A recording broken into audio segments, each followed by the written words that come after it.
What's good, everyone, and welcome back to Kai's Commentary. And if you're new here, welcome to Kai's Commentary.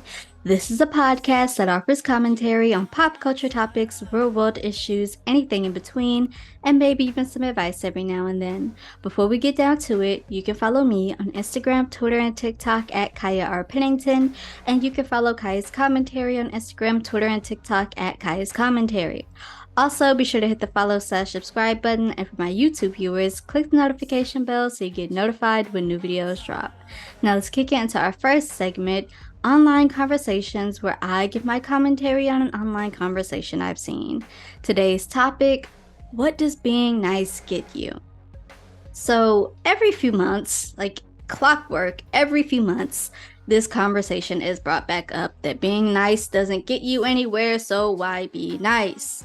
And I ignore it every time because that is just such a stupid thought process to me. Also, I've kind of addressed it before, I think back in season 1, because it kind of floats into the I don't owe anyone anything, including my niceties. And I find that so stupid, right? So I've kind of addressed it before, but this in particular, it keeps floating back up and I always ignore it. But no, let's talk about it further today.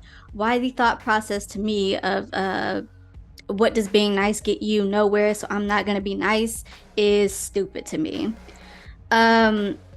What does being nice get you? Being nice doesn't get you anywhere. Maybe it's not supposed to. Maybe that's okay. Like, yeah, sure, being nice can sometimes get you places. Hey, I remember you were nice to me that one time. Here's $1 billion. Like, yeah, sure, maybe on along those lines it can get you somewhere, but for the most part, you're nice because it's the right thing to do. Like, you show someone basic human decency because it's the right thing to do. Because somebody was so rude to you one day that it made you question your entire thought process of what it is to be nice and to show someone basic human decency, to the point that it made you say, I'm not going to show anyone basic human decency anymore. Why would you go inflict that on another person? You didn't like how it felt when it was done to you. Why would you go inflict that on another person? I just don't understand. Like, why are you looking to be rewarded for showing someone a kindness? Like, that don't sound messed up to you? Yes, it can get you places to be nice. And I'll be honest, and I've said this before, one of my pet peeves is when I show you a kindness and you don't return it. Rather, you show me just awful, rude attitude in return. Yes, that is a huge pet peeve of mine. But am I gonna go take my frustration on your rudeness out on somebody else? No, because that's not doing anything for me. That's not a healthy outlet for me to do. That person didn't do anything to me. They can't do anything about your rudeness. So, like, why would I go and inflict that onto another person? That's not a healthy way of coping with that. I don't, and this is not a new concept. I'm certainly not saying that this is a new concept. The concept of I don't owe you anything because who are you? And that's been around for like ages, eons. I'm not saying, but it's the way this is brought back up every few months. It's like you guys are going in overtime trying to prove why we as a society just as a whole stop being kind to one another, why we should just normalize being rude and cold energy to one another. And I'm not feeling it. Like, why would you want someone to return cold energy to you? You don't like it. You don't like it when someone's rude to you. Why would you go inflict that on another person? That's not to say you have to be happy-go-lucky all the time. Of course, you can have your feelings. You are entitled to that. But again, if somebody's like, hi, how are you? Well, I'm not the greatest, but there's nothing you can do about that. And I'm not going to take my anger out or my frustration or my sadness out on you because that's not helpful to me. That's not helpful to you. You can't do anything about it.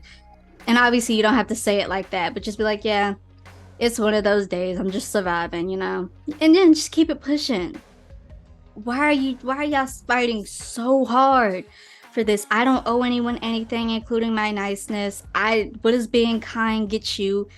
Maybe it's not supposed to get you anywhere. Maybe that's the lesson to be learned. Maybe you're just kind because it's the right thing to do. Maybe you're just kind because you don't like when somebody is like rude to you. And again, that's not a guarantee that because you're kind to somebody, somebody's going to be kind to you. But more than likely, if you return, if you have friendly energy and you just randomly are talking to somebody, there's a higher chance that they're not going to hit you with just cold energy as compared to if you just hit them with cold energy. Best believe they match your energy. Like, it is a genuine frustration to me. This is becoming a pet peeve to me that you guys are fighting so hard to be like, kindness doesn't get you anywhere, so why be kind? I'm gonna start being a terrible, crappy person. What does being a terrible, crappy person get you? That's not getting you you're not gonna get anyone's respect from that. Like, you're not gonna get anyone's respect from that.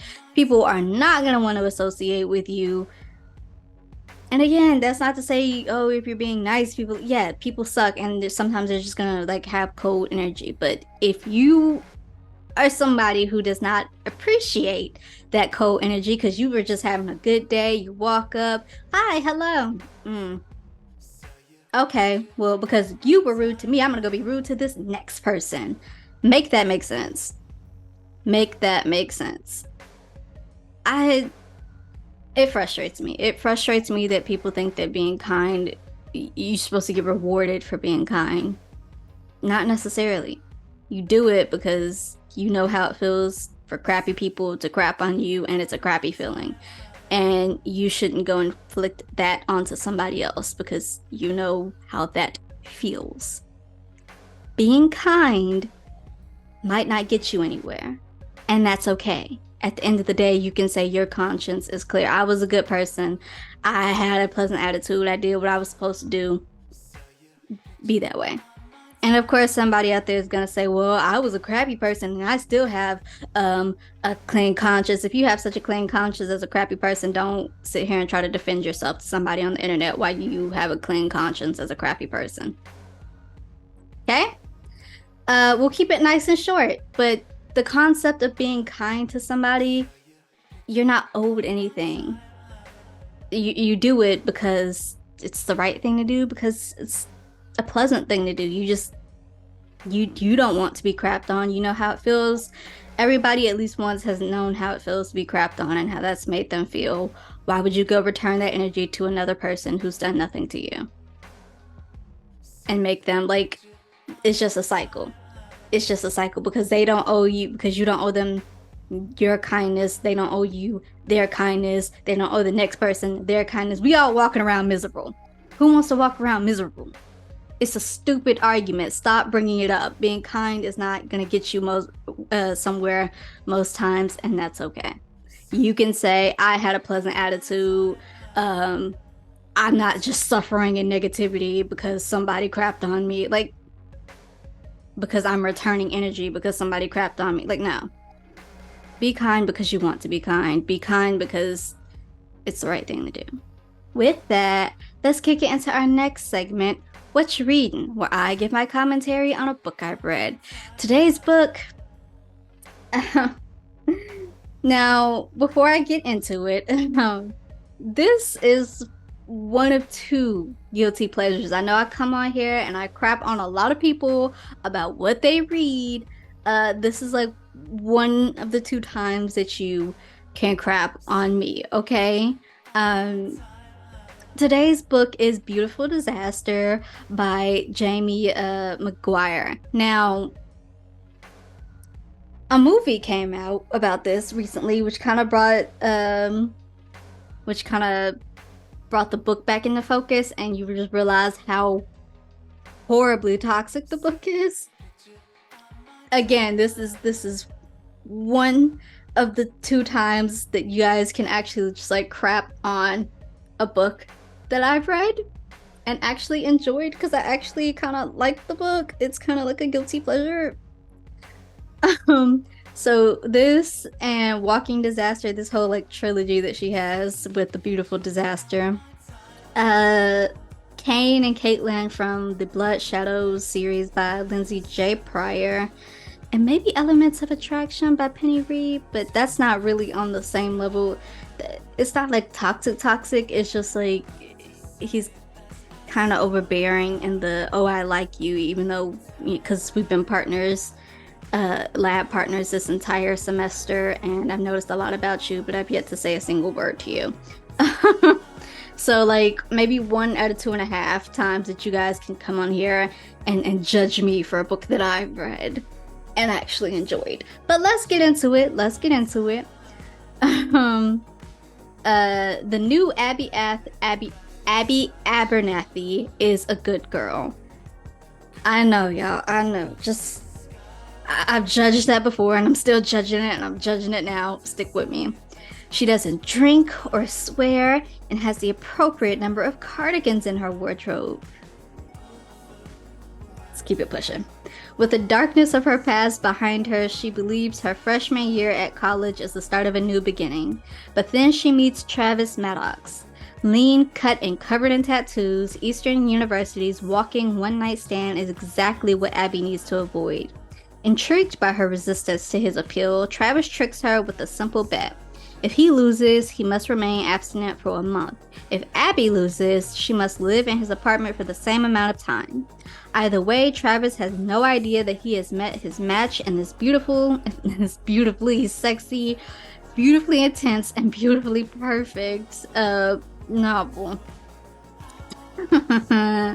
Let's get into it. Okay, so we have Abby, her best friend America's boyfriend Shepley, and Shepley's cousin Travis. Travis is the one-night stand guy, the ladies' man around campus. Every girl wants to sleep with him. Every guy is insanely jealous of him.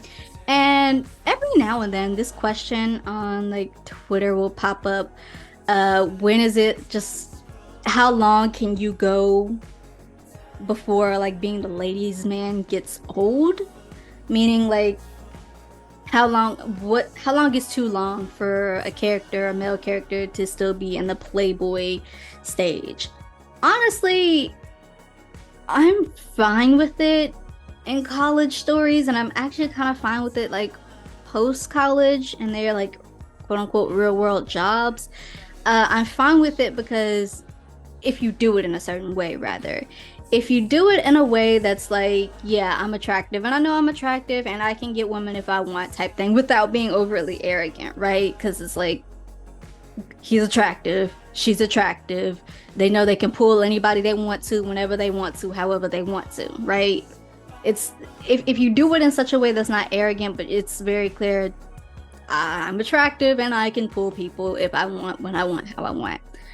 So I actually hear it's fine for him to be like this one night stand playboy type dude, because it's like, one, it's a college story. If you're gonna read a contemporary college romance, that just like that's the package deal. You got to deal with it. But also, I don't think that's just such a harsh trope for me. Obviously, it depends on the way you do it. If you're just like in college, sleazing around, you don't go to class, you don't, why are you even here? Or if it's post-college and you're a slob sleazing around, no job, it's just how you can get the next girl, yeah, chill out. But obviously, if it's I'm attractive and I know it and I can pull if I want it type thing, I'm fine with it. But let's keep going with the story. So Travis he's that guy. Every girl wants to sleep with him. Every guy is insanely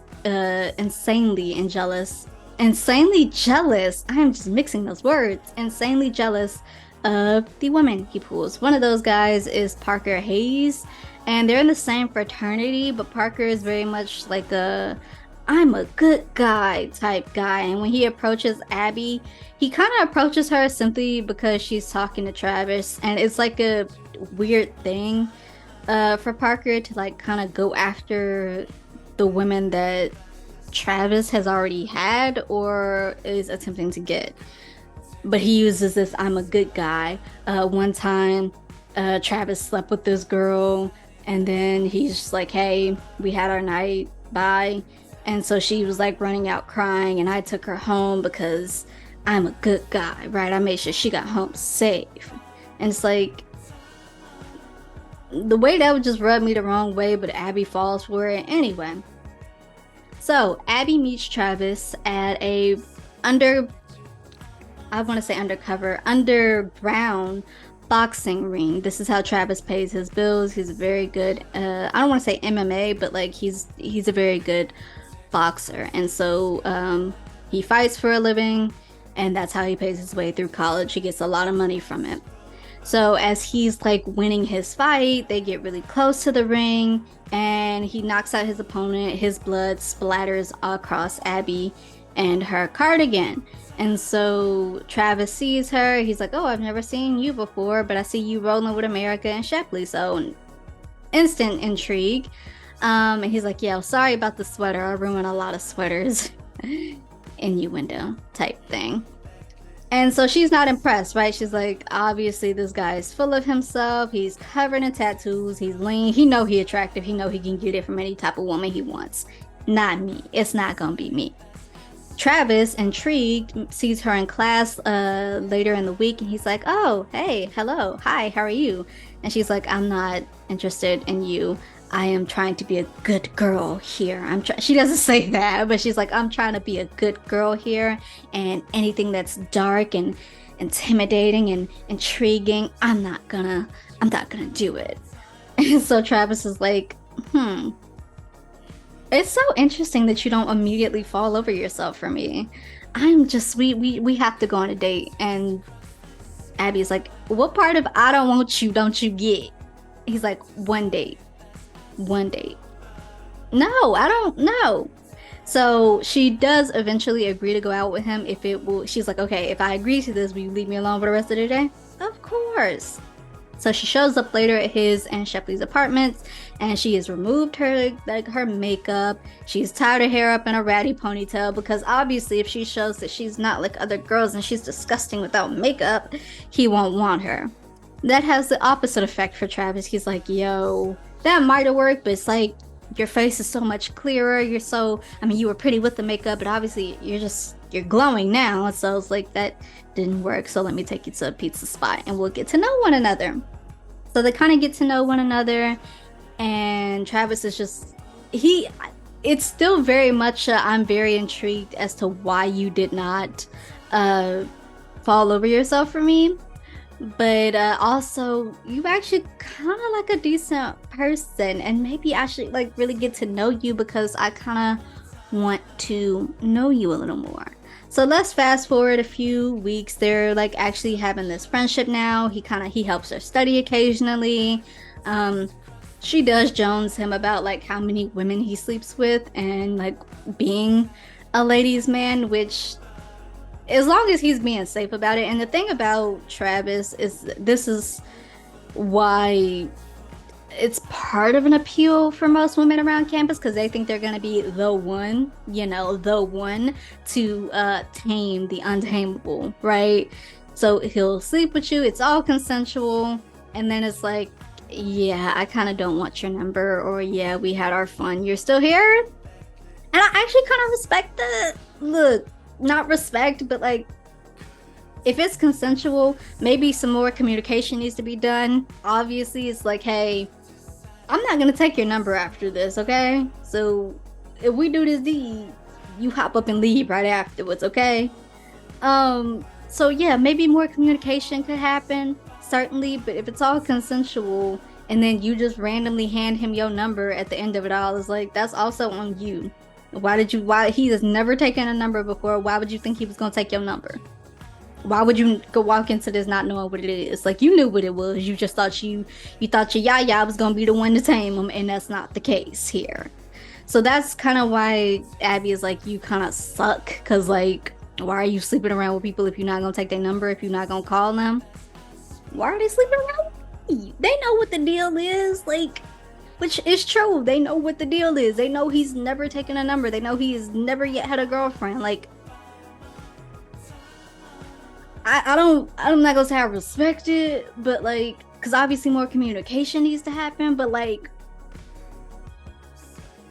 that's a two-way street. That's a two-way street. Anyway, so they're getting closer in their friendship, but it's very much platonic for Abby. She acknowledges, okay, he's attractive, cool, whatever. You were everything that I need to avoid. You were a quote unquote bad boy, and I don't really need to be around bad boys, okay?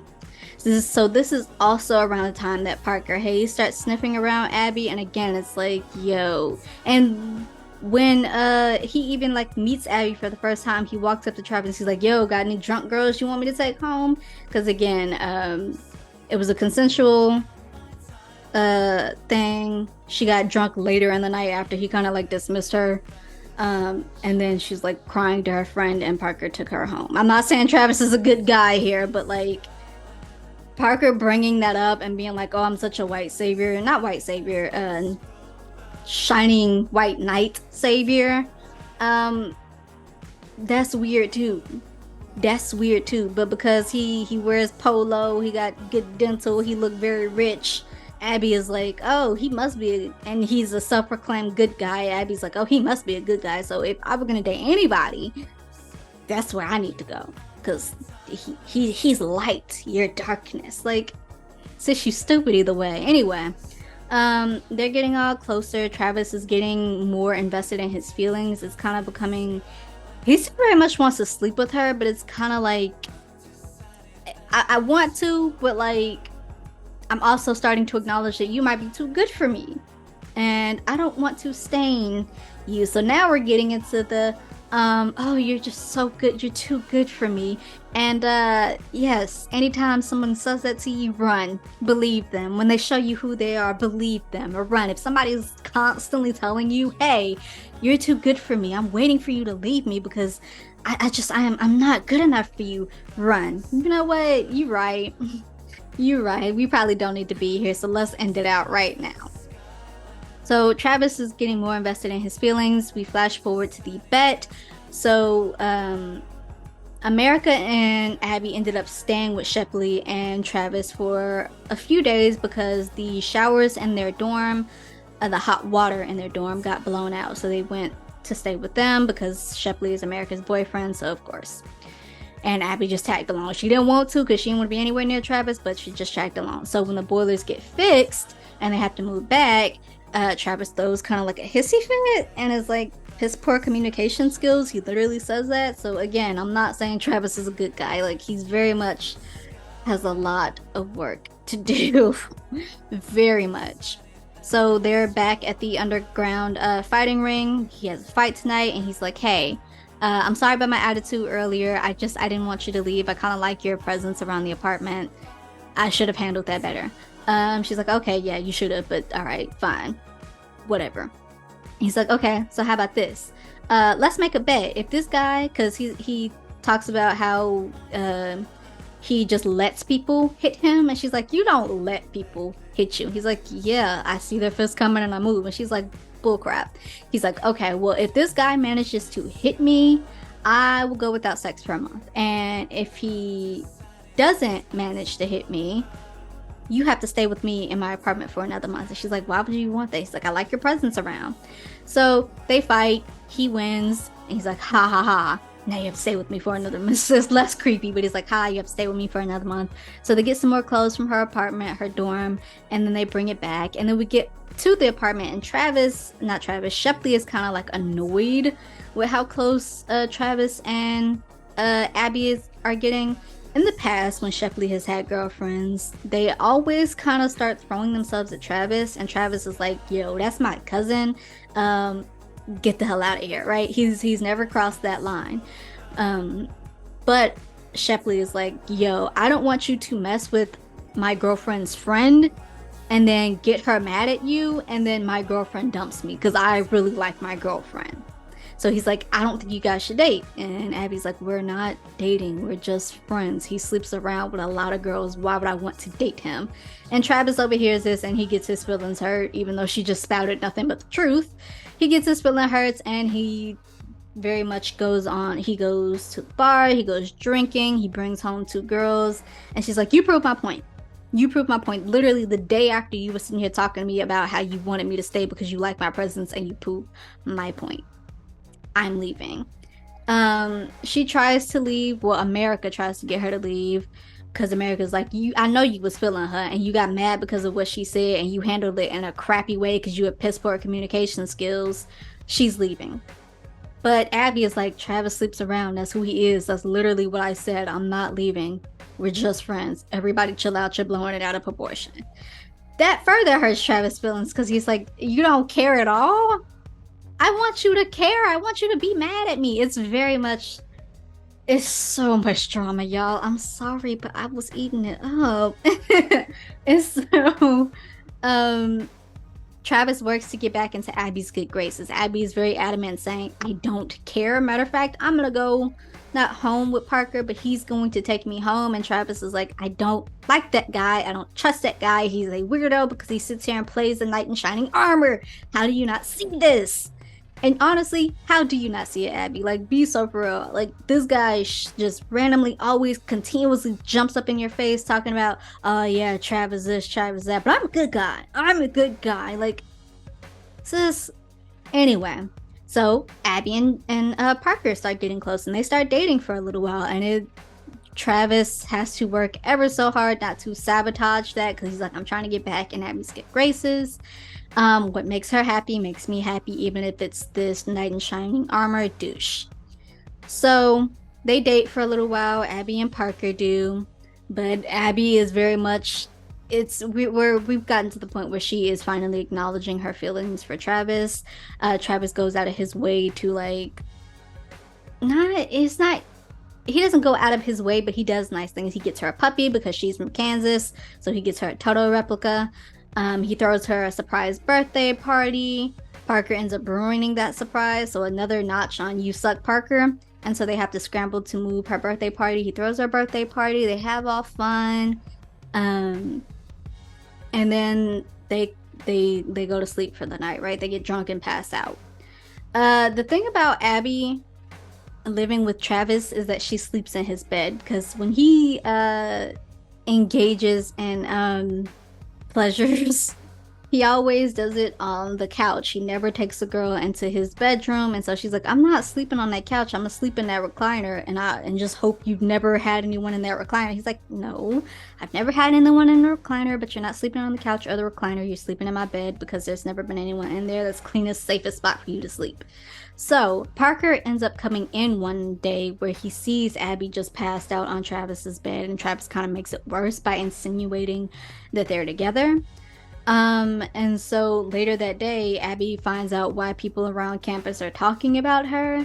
Now, she wants to keep a low profile, and this campus is kind of supposed to be really small before it to be small. So she probably wanted to go to like a big campus, because smaller campuses, I'm assuming like drama. It's a drama mill. And so she finds out what everyone's talking about her. Travis thinks she's going to be furious, but she's like, well, he knew I was staying with you. Even if I'm in your bed, even if you made it sound that way, like, he should have more faith in me. Which, honestly, to defend Parker for a minute, this man walked in on you passed out in his bed, and Travis sitting here insinuating stuff, not making it helpful.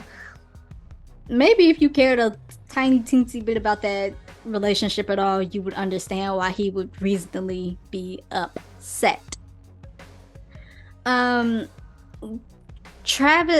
Abby and Parker try to make things work, but she and Travis end up getting together, and it's great for a few minutes, and then Travis lets people start talking to him, so he gets insanely jealous that any guy is looking at her, or like talking about her in such a weird sexual way, which, yeah, you should be aggravated if somebody's talking about your girlfriend or boyfriend in sexual ways, but to the point where it's just obviously, let's throw fists, let's fight. It's like, yo, you kind of violent, and I kind of don't need to be around that. So Abby goes back to her dorm for a night, and Travis, he sits outside of her dorm, not outside of her dorm room, but in her dorm lobby, until like she can meet him in the morning. And he's like, yo, I'm sorry, I didn't mean that, just don't leave me. And it's like, it's very much codependency, which her roommate Kara, which they don't put Kara in the movie, but they do have her. I didn't watch the movie, by the way, guys. I watched bad reviews of the movie, but from what I got is that Kara's not there, and she should have been. Kara has a line in the book that's like, it's dangerous to need someone that much. You're trying to save him, and he's hoping you can. You two are a disaster. Kara is the voice of reason here. Kara is very much like, sis, I don't like you, particularly because you come with all this drama. But this man has a toxic codependency for you, and you are allowing that because you think you can save him. You think your cat has the powers to save him. It doesn't. You can't cure mental illnesses. Even though Travis doesn't have like a mental illness, you can't cure violent tendencies either. Abby doesn't listen, and they continue to date until Abby's gambling dad comes back into the picture. This is where her dark past comes into play. Abby is lucky 13. She's been gambling since she was 13 years old. Her father was this famous gambler, but when she turned 13, she started winning a lot and he started losing, and so he kind of blamed her, and so she kind of like left that toxicity behind. And so he comes back, he's like, yo, I'm in trouble, I owe a lot of money, I need you to help pay it off. They go to Vegas, I believe, and Travis does a fighting ring to win back the money. And he's like, yo, I could do this professionally, I could always make sure we have money in our pockets. And Abby's like, no, this is what I'm talking about, this is toxic, this is what I left behind. If you do this, I'm leaving you. And Travis starts to do it anyway, and she's like, okay, goodbye. And then this leads to the toxic, very toxic, hey, yo, please let me take you back. Let me low-key stalk you for a little bit and try to hope that you take me back. And Abby's like, no, we're very much done. And so Travis later comes to Abby for a promise that she made before they broke up. He was like, you said you were going to meet my family. You met my family before. She's met his family before, but she was like, you said you were going to spend Christmas with us. And she's like, that was before we broke up. He was like, yeah, but I didn't tell anybody we broke up. I just didn't know how to tell them because they're gonna look at me like the screw up that I am. Please don't make them do that to me. Okay, Travis. Okay. So she goes and they sleep in the same room. The brothers can instantly tell that something is kind of like different and off, but she tries to keep up appearances. They sleep in the same room. And they have a moment. And every time they're mad at each other, rather every time Abby's mad at each other, they have a moment. By a moment, I mean a moment. And then Abby's okay. It's like sex fixes her brain, her wires. Like he got two tattoos. He got one tattoo that said, I belong to my beloved and my beloved belongs to me. And then he got her nickname, Pigeon. That's what he nicknamed her. He got that tatted onto herself, and she is rightfully like, yo, that's a lot. We just been dating for like 2 weeks now. Like that's a lot, and I'm kind of freaking out. Why would you do that? And he's like, don't freak out. And he starts kissing her, and then they start doing other stuff, and she's like, okay, cool. It's like, so stand on what you said. Anyway, by the end of this whole visit with his family, she's like, okay, maybe we should get back together. And he's like, no, actually, you're right. I just want what's best for you, and if what you think is we need to be done, then we need to be done. So he tries to do the right thing, I guess. We get to the new year. Travis is like very much trying so hard not to call her. He's very much trying to honor that. And so one of the things he does to like escape from Abby ever constantly being in his brain, he goes to Megan, which is the only one night stand he's ever returned. Like she's a frequent flyer for him. And so they start messing around. Abby in America comes in, she sees, and he's like, yo, I needed a break. I needed to not call you. And Abby's like, well, fine, then don't call me. Do what you, and I don't feel like you have a right to be jealous, because like you broke up with him, and from his point of view, you very much want to stay broken up. I'm not saying what he did was great either, but it's like, where's that indifference now, sis? Like, yeah, okay, that's who you are. You sleep with people. Yup. I Solomoned myself. So by the end of it all, they're at a party, and Travis is a little drunk, and so is she. He ends up dragging her out of the party. They end up going home, confessing their feelings. That's pretty much it. There's some other stuff that happens at the end where like he ends up proposing to her. She's 19. He's like a year older than her, a grade older than her rather. And it's like, I will never understand getting married straight out of high school or straight out of college. Like, what's the point of struggling like that together? But like that would also add to my level of freaked outness. You got my name tatted to you, you got this stuff tatted to you, and you bought a ring that same day? Sir. So yes, it's very much Wattpaddy. I would like to say archives of our own, but no, it's very much Wattpaddy. It's very much toxic. It's very much my guilty pleasure. I read this in high school, and I very much in high school acknowledged that this is not what you want in a relationship. This is tiring. This is dramatic. This is toxic. This is very much not what you want. But I ate it up anyway, because, like, I like it, and I really like, for one, I love dual POVs, and the second book is, the entirety of it is Travis's POV, and then the third book, where we see them eloping, is true dual POV, where it's him, it's her, it's him, it's her, it's him, it's her, so on and so forth. I like those. I like to see the guy, I hate this word, but I like to see the guy simping for the girl. Down bad for the girl. I hate the word simping. Down bad for her. This floats way into the toxic meter, but it's very much a guilty pleasure. Just the one time you guys can judge me. I'm gonna give it a 5 out of 10. The one time you guys can judge me. As far as the movie goes, I won't watch it, because even reading it for the first time, I was like, this doesn't need a movie. This doesn't need a movie. And the movie is very different from the book. I would say the book is better than the movie, but I would say the movie doesn't take itself too seriously, like after that series started. And I can appreciate the fact that this doesn't take itself too seriously. So 5.5 out of 10. With that, let's kick it into our third segment, What Drives Me, where I give my commentary on something that drives me. Today's topic, prank videos. Clout is a very powerful thing, and I want y'all to find more productive ways of getting clout. By productive, I mean if you're going to get a podcast and talk about stuff that's not incels type stuff or dumb stuff, right? Like, or if it's going to be dumb frivolous stuff, at least be like pop culture or something that's like not too toxic type stuff.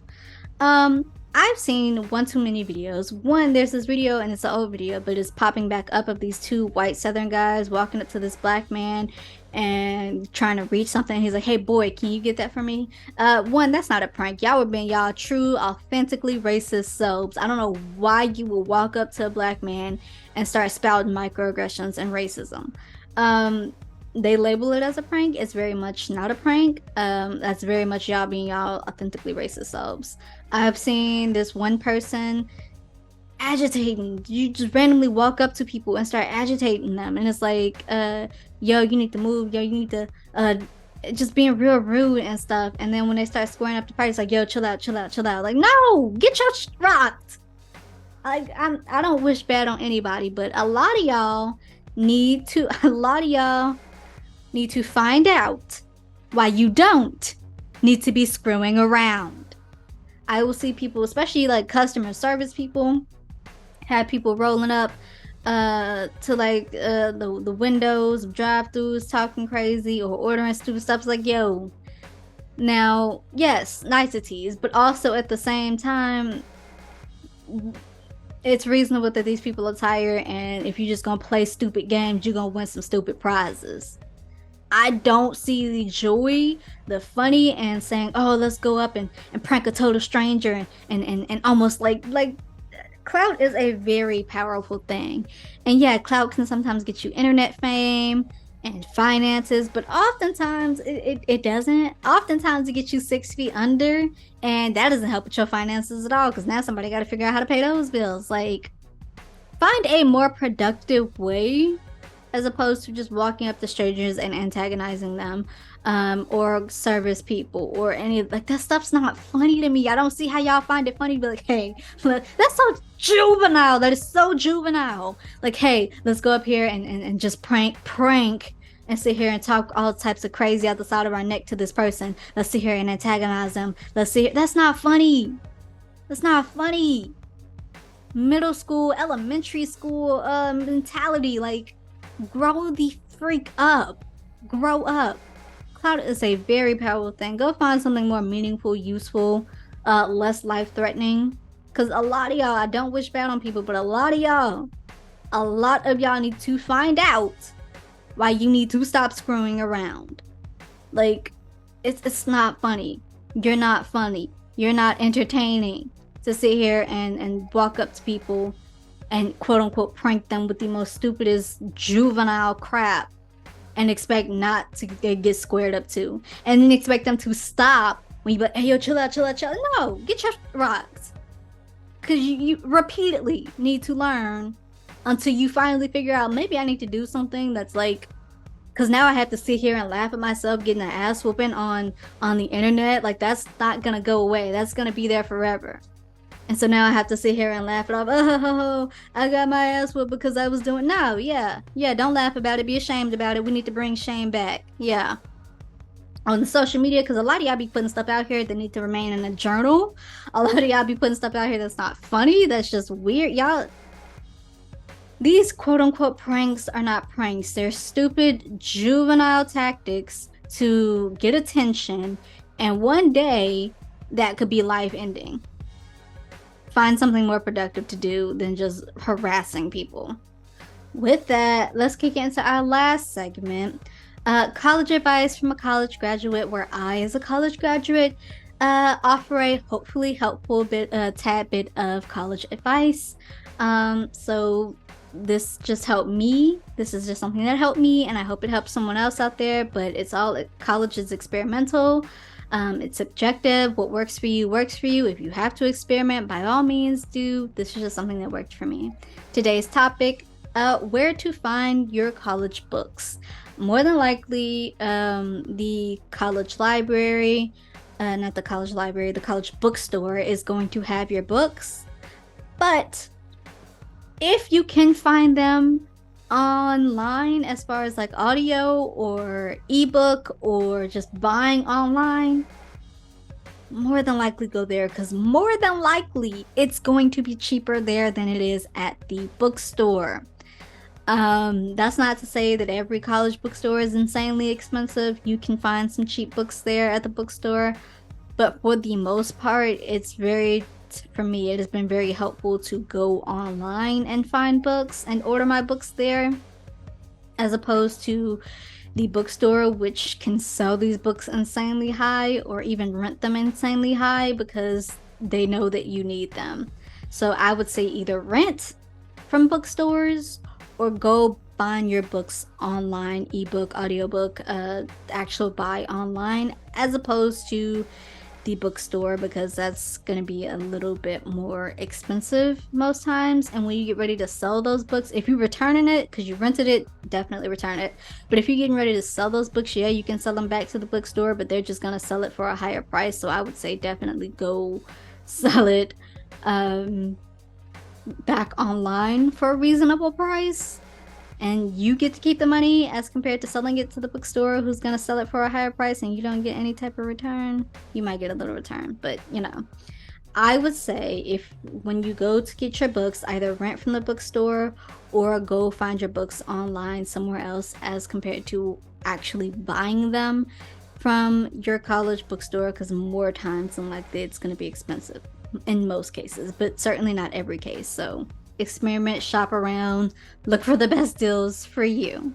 With that, that's just a hopefully helpful bit of tad bit advice from a college graduate, and that's Kai's commentary. If you like this episode, do please like this episode, give it a thumbs up, hit the follow/subscribe button, leave likes, leave comments down below. Let me know any of your thoughts and opinions. Do you agree or disagree on any of the segments that I had?